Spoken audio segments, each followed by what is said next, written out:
Ko, this is thrown to you and Dan as well. The Stalker 2 devs joke that developing it was, quote, a really bad business idea. Do you guys know the full why he was saying this, or like where this came from as I'm reading the article in real time? I have not read that article, but I mean, Stalker games have always been very niche.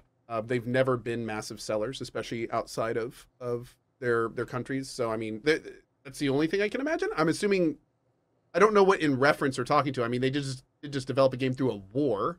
So like, is it related to that, or like I don't? Yeah, it would depend on what perspective the article's taking. So this was at Gamescom. They also had to relocate. They had to like change actual physical locations. Yeah, that like twice, I think. I don't know. It's crazy. Yeah. Videogamer.com was the interview. They spoke at Gamescom, and it was I don't know what his title is at the company. But essentially the full quote is, it was an ambitious game from the beginning. Then we got COVID. Then we got war. Then we got relocation. Then we had fire in Prague. Then we had Russian hacks. Then we got delays. So I just covered 7 years in my head, and I was thinking, damn, it was really a bad business idea.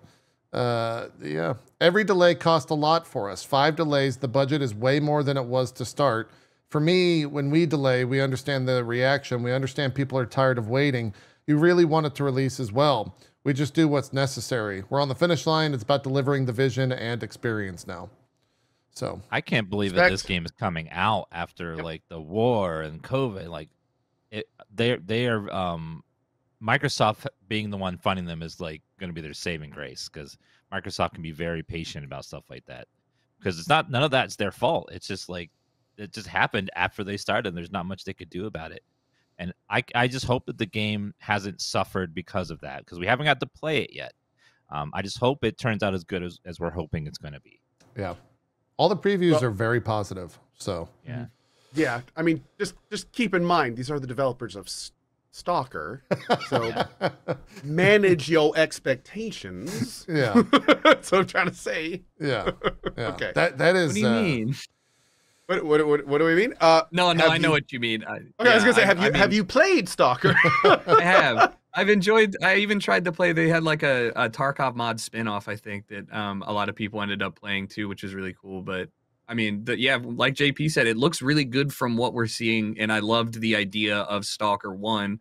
So I'm looking forward to it. But I mean, just as long as they don't keep delaying it, unless they have to, in which case, whatever. Yeah, I'll play it. Grave Salad in chat says, I played it at PAX. It's very Metro feeling. That's good. That's the right thing to say. Yeah, that's the right thing to say. Okay. That's good. That is the right thing. Put it on the back of the box. What I expect. Yeah. That is wild. Like, as I was reading that, it started like COVID, war, relocation, Russian hacks, like a fire. That's crazy shit. That's absolutely crazy shit. It goes back to what Dan said. I mean, the fact that this game is coming out is a miracle. Yeah. Like, to think that they've maintained the workflows and everything they've needed to, and those plates have continued spinning. That machine has been running the entire time is wild. Those are some driven people, man. Totally. Absolutely. If I stub my toe on the way to work, I'm not going to work that day. Very true.